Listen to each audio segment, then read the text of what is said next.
शनिवार को कांग्रेस ने केंद्र सरकार के रोजगार मेले को जुमला किंग की इवेंटबाजी करार देते हुए पूछा कि देश के युवाओं को 16 करोड़ नौकरियां देने का वादा कब पूरा किया जाएगा। कांग्रेस नेता पवन खेड़ा ने एक प्रेस वार्ता कर केंद्र की मोदी सरकार पर जमकर निशाना साधा। पवन खेड़ा ने कहा कि प्रधानमंत्री नरेंद्र मोदी ने सत्ता में आने पर हर साल 2 करोड़ नौकरियां देने का वादा किया था, जो पिछले 8 साल में पूरा नहीं किया गया। उन्होंने कहा कि भारत जोड़ो यात्रा केवल 4 राज्यों से गुजरी है और सरकार को यह स्वीकार करना पड़ा है कि बेरोजगारी देश की सबसे बड़ी समस्या है। कि देश में आज एक मेला चल रहा है। पिछले 8 साल देश में बेरोजगारी का मेला चल रहा था, वो किसी को नहीं दिखा। आज मोदी जी ने एक मेला निकाला है, रोजगार मेले का नाम दिया उसने। हर चीज में एक तमाशा करना,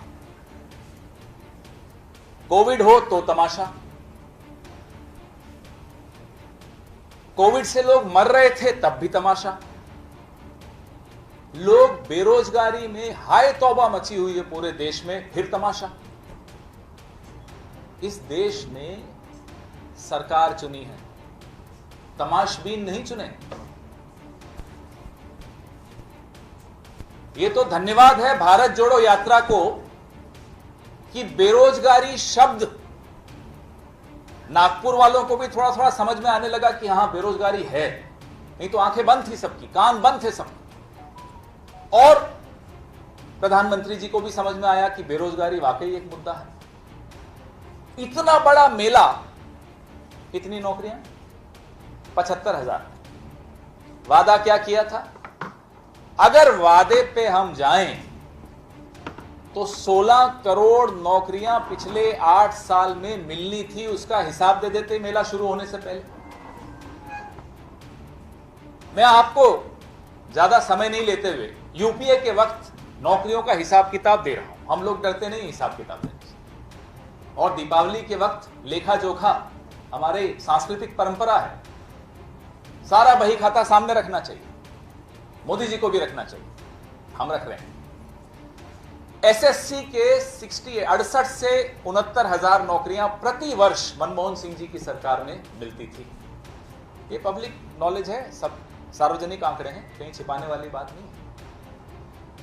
यूपीएससी की 20,000 नौकरियां होती थी प्रति एक साल में। 20,000 यूपीएससी, 68 से 69,000 एसएससी, 30 से 35,000 रेलवे।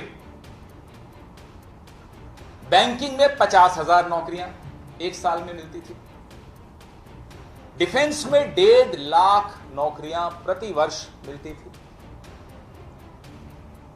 अभी इसी जून 2022 को मोदी जी के 4 मंत्री, वैसे मोदी जी के मंत्री सुबह से शाम तक कुछ करते नहीं है, सिर्फ राहुल गांधी पर नजर रखते हैं कि भाई वो कहां गए, क्या बोला, और उनको जवाब देना, उन पे हमला बोलना, और कोई काम नहीं मोदी जी के कैबिनेट का। लेकिन इस जून में मोदी जी के 4 मंत्री आए, प्रेस कॉन्फ्रेंस की, क्योंकि मोदी जी तो करते नहीं प्रेस कॉन्फ्रेंस, मंत्री करते हैं।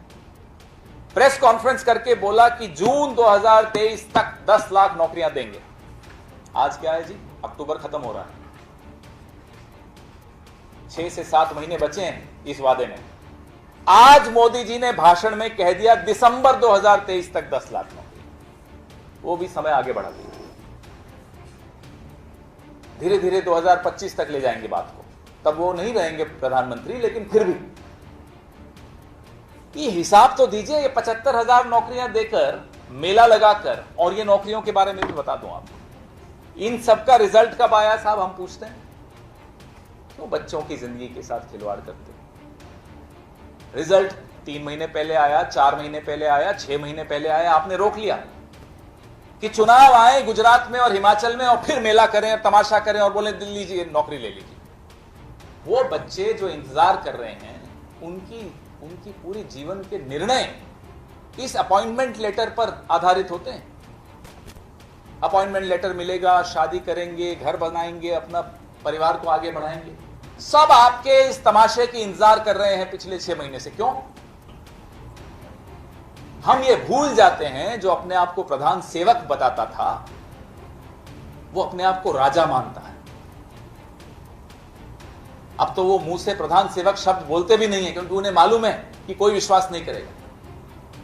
ये क्या राजा रजवाड़ों का राज चल रहा है?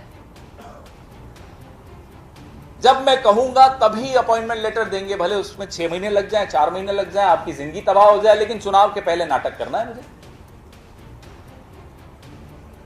ये एक लोकशाही है। लोकशाही में आप अपने आप को कुछ भी माने, आप हैं जनता के सेवक। एक वोट पे आपको जनता बाहर कर देगी।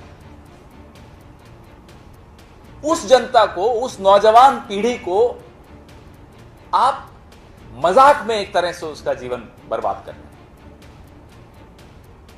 अडवाणी जी ठीक कहते थे, हम उनकी बातों से बिल्कुल सहमत कभी नहीं रहे, लेकिन जो उन्होंने एक शब्द इस्तेमाल किया था अपने चेले के लिए, ये इवेंट मैनेजर है। आप करिए इवेंट, जो करना है करिए, सरकारी खर्चा है, सरकारी पैसा है, बर्बाद करिए, जनता देख रही है, लेकिन नौजवान का जीवन तबाह करने का हक आपको किसी ने नहीं दिया।